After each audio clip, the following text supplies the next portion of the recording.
everyone, and welcome to this Facebook Live. Whether you're here live with me or you're watching a replay, whether you are on Facebook, you're on YouTube, you are watching a replay anywhere else, welcome, welcome, welcome. I am so excited to be here today and introduce the 7 through 12 IEP Matrix with you. We have had our pre-K through 6 matrix for you available, oh my goodness, I think for the last 2 years, and we have been listening and listening and listening to all of you saying, we need a 7 through 12 matrix. So for the last 2 years, we have been planning this, and for really the last 9 months, since about back to school last year, we have been planning this and putting everything together. I'm so excited to bring it to you today. I'm actually still half prepping it. I have it all printed out. I'm going to show it to you, and we're also going to talk about how to use the matrix, but not only how to use it and how to actually use the document itself, but really how to use it to write your IEPs and write your IEP goals, and also then how to use it to lesson plan in your classroom. So big things are happening today. I'm so excited. If at any point you want to check the matrix out for yourself, whether it be the 7 through 12 matrix, which I'm going to show you today, I do have the pre-K 6 matrix standing by to show you that as well. Really going to focus on the 7 through 12 today, but I have links to both below this training so that you can easily access it. If at any time you have a question, leave it here in the comments. If you're here with me live, I will answer questions at the end. But if you are leaving a question or have a question and you're watching a replay, feel free to comment on this video. I'll come back and answer your question, or you can send us an email, support@theintentionaliep.com, and we will answer any questions that you do have and help you with your matrix once you have access to it. So the 7 through 12 matrix is actually bigger than our pre-K through 6 matrix, and oh, it was a lot. It was a lot to go through. But what we did was we went through and we made sure that every topic that is taught from 7 through 12, whether your students take that class or not, we wanted you to have those skill sets in mind when it comes to not only lesson planning, but also when it comes to writing those goals and writing those goals for students who have those major skill gaps. Where are their peers? Where is the student? What do they need to learn that's in between there? And we're going to talk about all of that. So I want to first tell you and share with you what is included in the 7 through 12 matrix, like what skills are covered. And so I got all of them but science and social studies. I was just putting my stickers on these pages here. So I'm going to read this off of here. You can see it though as well. So this is ELA and math. Put ELA and math excuse me, in one binder. This is a 1.5 inch binder. It fits perfectly.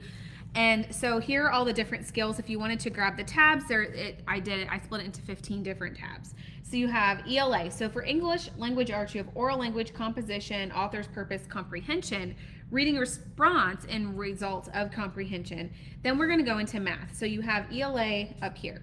Math then is going to cover numbers and operations in base 10, data, geometry, algebraic relationships, and then we go into, in high school, there are classes that are Algebra 1, Algebra 2. There are specific classes for those. They don't cover like a basic math class, right? So we have Algebra 1, Algebra 2, trig, pre-calculus, calculus, and then financial literacy, because once you get to those higher grades, we're talking about transition, and it's really important that our students learn those financial literacy skills, so we put that here in our matrix as well.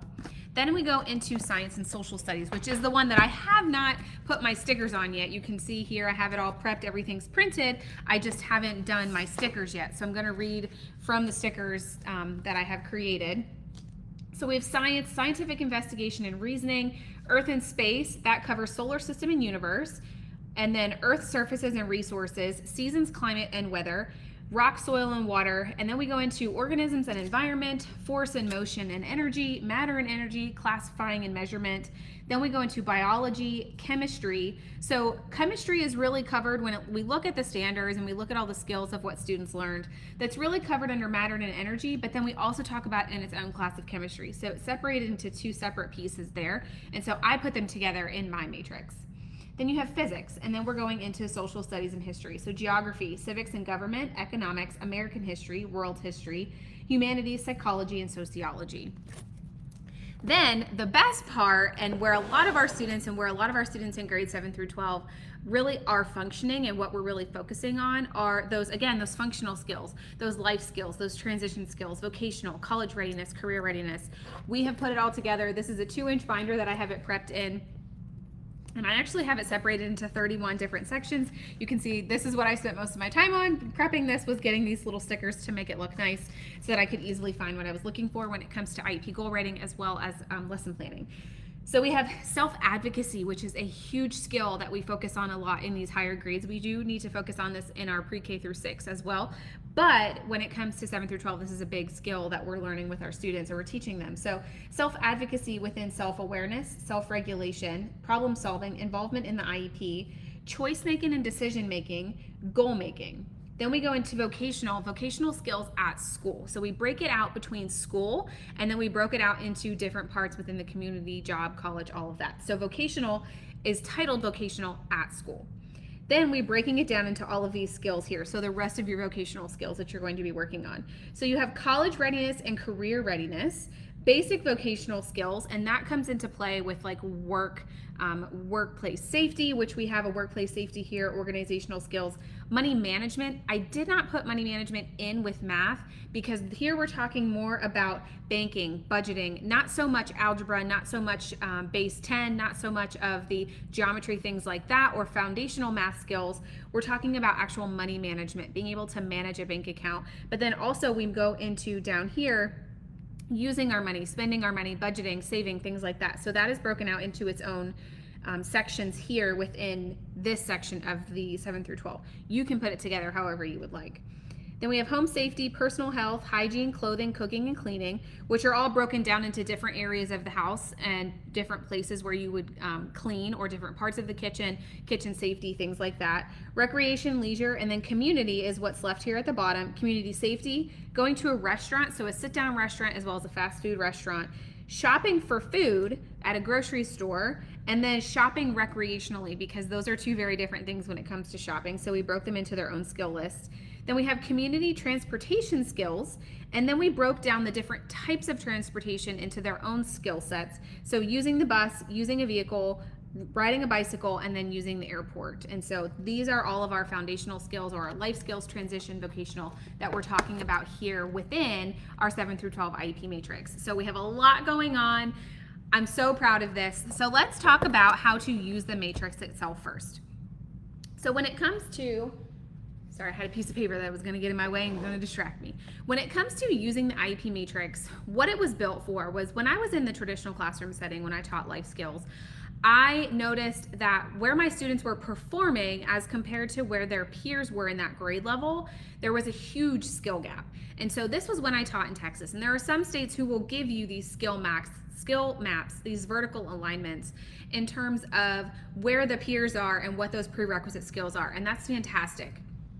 But when it comes to when your student moves to another state, or if you work for a state or a school that doesn't have this skill alignment, or you use the Common Core, they don't give you this skill alignment year to year. You have to look at the state standards. And so I, even given the structure within the state of Texas with the TEKS and their vertical alignment for the STAR Alt, I really still kind of struggled with, okay, it goes to 3rd grade and we have, ELA and math and science and social studies or whatever, but there's nothing for life skills. There's nothing for emotional regulation. There's nothing for social skills. There are no standards for those other skills that are so important for our students that have IEPs. And so what I did with my team was we built the pre-K through 6 matrix, and we broke down all of those other skills. So emotional regulation, all of those skills. Again, you can click the link below here and it will tell you all the things that are included in that one. Full encompassing of all pre-K 6 skills. Actually, it's birth through grade 6 skills. And so we built that to be able to help you not only lesson plan and be able to use grade level curriculum with your students and modify it and adapt it and accommodate it for your students where they are, but also to be able to write those standards aligned IEP goals that, let's be real, we shouldn't be writing standards aligned IEP goals for the verbatim grade level standards. Let's say Stephanie's in 3rd grade, but we're not working on a 3rd grade level, we're working on a 1st grade level. This is a very real scenario for a lot of you that are teaching in the classroom. And so we shouldn't be writing a 3rd grade skill for that standard. It's just not appropriate for that student. They're not going to be there this year, and that's not being negative, that's being realistic. And so what we have to do is use those prerequisite skills through our annual goals, through our objectives and benchmarks, to be able to map out where they currently are, where they need to be to get closer to that grade level standard. And that is what the IEP Matrix helps you do. It helps you map out those skill gaps and bridge the skill gaps for lesson planning and IEP writing. And so that's why we really built it. And I'm really, really proud of it because it helps you do that. And so when you're using the IEP Matrix, the first thing that you want to do is, before you even dive into the matrix, you want to make sure that you have your present levels, so the PLAAFP, the PLEP, the PLAAFP, the present levels of academic and functional performance, whatever you want to call it. I'm going to call it the present levels. You want to have your present levels written out when it comes to IEP writing. And so when it comes to lesson planning, it's kind of the same. You want to have your data. You want to know where your student is or what they're going to be expected to learn. And so we'll break it down more for IEP rating and lesson planning here in a little bit. But before you can even move into the matrix to learn how to use it for those two scenarios, you have to know where you are first. And so that's where that data is going to come into play. What are your students expected to learn, and or what is the data saying of where your student is currently functioning, or what their current skill level is for whatever that skill level or academic area is. And so once you have that information, that is when you can break out your matrix. And now both matrices, the pre-K through 6 and the 7 through 12, you can use them on a tablet. I didn't bring my tablet with me, I don't have it, but it is digital, so it is a full PDF. You can click on the index and click math, or click a specific section. Let's just say this is the index. You can click on organisms and environment, because I know that that's where the skill is that my student is for the IEP that I want to write a goal for. I can click that and go to that section of the matrix, and that's why I have it prepped the way that I do. I am very much a paper pencil person, and that is why I have it printed out and ready to go for my own use. I like being able to have it in my hands, but you do have the access to it via the digital PDF that you get. Throw it in your Google Drive so you have access to it anywhere. I just like to have mine printed. It also makes it easy to show you things here in person. And so let's come up with a skill off the top of our head. Let's say we're working on ELA. Okay, let's say that we are working on ELA. So I have my ELA and math matrix. And let's say in this student's level or grade level, or even in the classroom that they're working in, their curriculum is working on, let's go with composition, so writing. One thing that you have to keep in mind when it comes to using the matrix is you have to know what your standards are and where certain skills are going to fall. Otherwise, you're not going to be able to locate these skills easily or quickly within the matrix. So you have to know, okay, we're writing, that's composition, or we're working on WA questions, that's comprehension. So you have to know where these certain skills are going to fall, right? And so let's just say we're going to do composition. It also is easy to use the matrix if you're like, I have a student in my classroom who I know we need to have a math goal for this specific skill. You can easily look and see where they currently are, where the students are performing, and then pick something, a prerequisite within, which again, we're going to talk about here in a minute. But here is how this matrix is laid out. So I picked ELA composition, and you can see it's titled ELA composition at the top. And how it works is, if you have the pre-K through 12, if you have it fully all lined up, which I'm going to re-prep everything to have a full pre-K through 12 one here, I just prepped the 7 through 12 one on its own to show you. It's going to start with the grade 7. So 7 through 12 is going to start with grade 7. Pre-K through 6 is going to start with pre-K skills at the top. And so as you move down this list, the skills are going to increase in difficulty for the student. But let's just say you have, and if you look, you can see in parentheses here, there is a number. And that means that is the grade level that that skill correlates with on the vast amount of standards that we went through and analyzed to see what skill or where this skill is practiced, what grade level. And so you'll find that. So these are all 7th grade. And as we keep going into composition, here we're now getting into 8th grade. I'm gonna just skip through. We have more 8th grade. We go into composition for English 1. So that's typically like a 9th grade, but it depends on your student. Again, high school is a beast in itself, and the classes are named different things. It's not just like 9th grade English, 10th grade English. They're typically named, biology or chemistry. We're taking chemistry in this grade. And so you're just gonna wanna keep that in mind when you're planning as well. So we have English 1. I'm gonna go to, let's start with English 1. So we have English 1 on the matrix, and I'm just going to say we're working on this skill here, or this is where the students in the classroom currently are. So write a narrative using narrative techniques, varied transitions, and a clearly established point of view. Excuse me. So you have your skills here. This is the skill of what the student is going to be doing. The middle column here is our prerequisites. So to be able to perform this skill, the student also has to already have mastery of these prerequisite skills. And so this comes in handy when you say, let's say we're IEP goal planning and we have to have standards aligned IEP goals. This is the goal that the students are working on in class that I think, and we have prioritized for this student. This is where the student and what the student should be working on. We're not quite here yet. We're maybe on a 4th grade reading level, working on 4th grade comprehension, but here's where we are. Here's the skills that student needs to learn to be able to function at this grade level content or be able to access this grade level content, right? And so from there, what I'm going to do, excuse me, is I'm going to work backwards. Essentially what you're going to do is if you work down, the skills are going to get harder. They're going to increase in difficulty. If you work backwards, you're building on that prerequisite. So I can't do this until I know how to do this. I can't do this until I know how to do this. I can't do this skill unless I know how to do all of these skills. And so it breaks it down for you, and that's why it makes IEP goal writing so simple. Once you know the skill that you're going to target, you can then choose a prerequisite skill from in between where that state standard is, the skill of the standard, because we teach skills, not standards. Standards are the skills, right? Standards are a breakdown of the skills per grade level. We're looking at the skill of the standard. We can find it on the matrix. We can find based off of our baseline data, based off our present labels data, where that student is currently performing, and we see all the prerequisites in between where the student is versus where the peers are, and we can build our IEP goals and lesson planning from there. It is magical.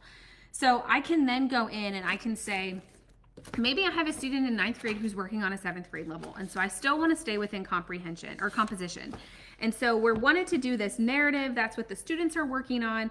I'm going to just go back and I'm going to say that we currently, skill-wise, can develop drafts into a focused and structured and coherent piece of writing by developing an engaging idea reflecting depth of knowledge or a thought with specific facts, details, and examples. So this is where the student currently is functioning. This is the skill, and that's based off of the present levels data, off my observations, off of testing, off of all of the data that I have in the present levels. And here's where my student is currently performing right here, right?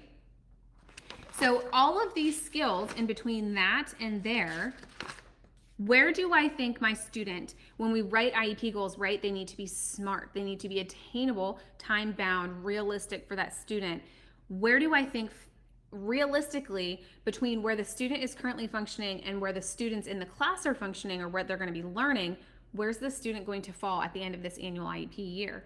And so that's where you can go in and look at all of the prerequisite skills behind or above that standard that the students are working on, the standard skill, and determine what your IEP goal should be. And then your IEP goal is going to be closer to the skill of the standard, right? Then your prerequisites, the other skills that you're going to choose in between, are going to be your benchmarks and your objectives. It's that simple. It's a matter of, one, having the data to show this is the skill that the student should be working on. Here's the state standards. Here's the skill that we've prioritized that we're going to align these IEP goals to. And then we're going to pick together what skills should we have for our annual IEP goal, and then where in between that, what objectives are we going to pull from that? What else does the student need to learn to be able to master that skill? And you do this every year to build those skills and build skill mastery. And you can do this with any of the skills on the matrix. Now, if you have a student who is in, let's say you have a student who is in 9th grade and they're working at a 4th grade level, you're going to want to utilize the 7 through 12 and the pre-K through 6 matrix, because you're going to need those 4th grade skills from the pre-K 6 matrix within those specific skill levels within ELA, within math, wherever they're functioning on those academics or non-academic skills, social skills, whatever it may be. You're going to pull them from there as well. So that is how, really quickly, one, that is how you use the matrix, but really that's how you use it with IEP goal writing and choosing your IEP goals. Now, when it comes to lesson planning, it's kind of similar. And so let's just say, let's pick, I'm going to pick a math skill this time. And I just realized that my H is capital on here, so we're going to have to redo that, but that's okay. So I'm going to pick, actually, I'm going to go with algebraic relationships. I love algebra. Algebra is so fun. And so I'm just even going to show you the very first page here. These are the skills, these are the prerequisites, and then this is skill mastery. So I forgot to go over this column here a minute ago.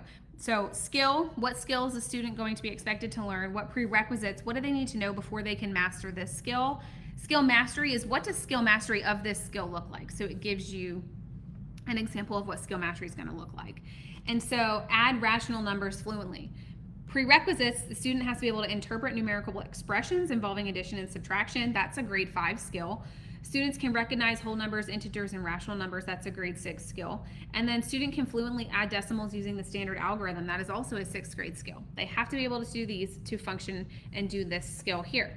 So what does skill mastery look like? The student can add rational numbers. So some of it makes sense. It's very, very simple, but we have it laid out for you in this format through all of the matrix, even for the pre-K 6. And so when it comes to using this to lesson plan, in high school, generally you have, I'm the math teacher, I teach math. And so you would use the math matrix to help you with lesson planning. And so how it works from there is, as you're planning, whatever curriculum you're using, you're teaching skills. You're teaching your students skills. Regardless of the curriculum you use or the lack thereof of curriculum, depending upon where you teach, you have skills that you're teaching your students, and your lesson plans have objectives that are teaching students skills. And so you're going to find those skills on the matrix. And for your students that have IEPs, and this is going to help, when you help your students that are on IEPs access the curriculum, you're helping all of your students access the curriculum. There may be some students in your classroom who need those additional supports and accommodations for the lesson, but maybe don't qualify for special education services. So again, when you are mapping out and lesson planning activities for your students with IEPs, you're helping not only those students, you're helping all of the students in your classroom, because special education students are general education students first, okay? So when it comes to lesson planning, again, find the skill that you're teaching for that lesson. You're going to look at the skill, and then you're going to look at the prerequisites. So let's just say we are I'm going to open up to a random page. We're still in 7th grade. All right, algebraic expressions. So use ratios to solve multi-step real-world percent problems. So here are my prerequisites. Now, I might have students in my classroom, we're going to teach this skill, but I might have students in my classroom who are not yet able to do this, and they might not even be students that have an IEP. And so they're not going to be able to do this unless they can do this first. So maybe you're going to do a refresher lesson first on this skill itself before you teach the new skill of this. You might also, if not just this skill, you might look back and say, okay, well, they need all of these skills too to be able to do this skill. So I might do just a quick little refresher, like a 5-minute, here's 5 problems, something like that. One of each of these, just to see and dabble in, to see what the data is saying, who can do what do I need to go over first before I even touch on this skill here. And that is how you can use the IEP Matrix to lesson plan. It just helps you when you are planning out your differentiation, what your differentiation is going to look like, what your lesson plans are going to look like. It helps you with not only the closure of your activity, but what your activities are going to be, how you're going to break your students up, what your introduction to that lesson is going to look like.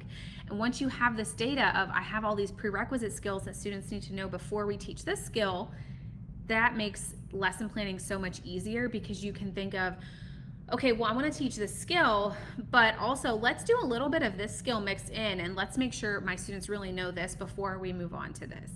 And so that also helps with reteaching of skills. That also helps when it comes to if you have students going into a resource classroom, if you're having academic centers, if you're in a whatever grade level you teach, you can still do kind of centers or pod teaching, right? And so you can have them do a different activity in each pod or a different activity in each center, something like that. And so being able to figure out what they're doing in each one and not just winging it, which I've been there, I've winged it.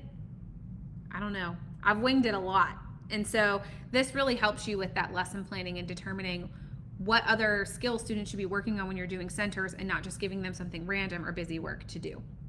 And so I really hope that this breakdown of the IEP Matrix has helped you, not only in terms of just being able to see it and seeing it in person, but also understanding, one, how to use the matrix and what its purpose is, but also understanding how to use the matrix for IEP writing, which is what it was built for, but how it just seamlessly works together with lesson planning as well and can help you build out those lessons. Whether you are interviewing for a new job or whether you have a classroom of your own already and you want to do better with lesson planning or better with IEP writing, the matrix can definitely help you with all of those things. So I hope I have answered all of your questions. I don't see any questions here during this live, but I'm so excited that you're here and that you have stayed with me through the entirety of this training here itself.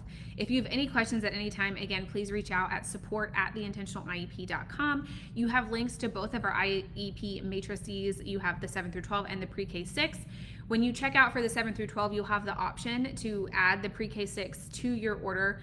You get a little bit of a discount. We're going to do the same thing for the pre-K 6. We're going to change over that so you can also have access to the 7 through 12 if you wanted to grab them both in entirety. With the purchase, though, I forgot to mention, of your pre-K or your 7 through 12 matrix, you do get access to 6 different trainings. And so they're all on your own pace. They're pre-recorded trainings that I've done, past live trainings that I've done that you have access to. And so there's one about what the matrix is, which is kind of a refresher of this video. You have one on how to use it for IEP goal writing, one for using it on lesson planning, using how to collect data, adapting lessons and resources. And so there's 6 different trainings that are in there that are included as a bonus when you purchase either the pre-K 6 or the 7 through 12 matrix, because I want to make sure that you are equipped and given everything possible to help you use this and utilize it well in your classroom and make IEP writing and lesson planning a lot easier and more efficient for you and effective, and make those individualized IEPs a lot more individualized for our students and aligned with the grade level standards that a lot of our standards aligned IEPs have to be aligned to now anyway. So I hope that this was helpful. Again, please reach out if you have any questions. I'm so grateful that you are here, and I will see y'all soon.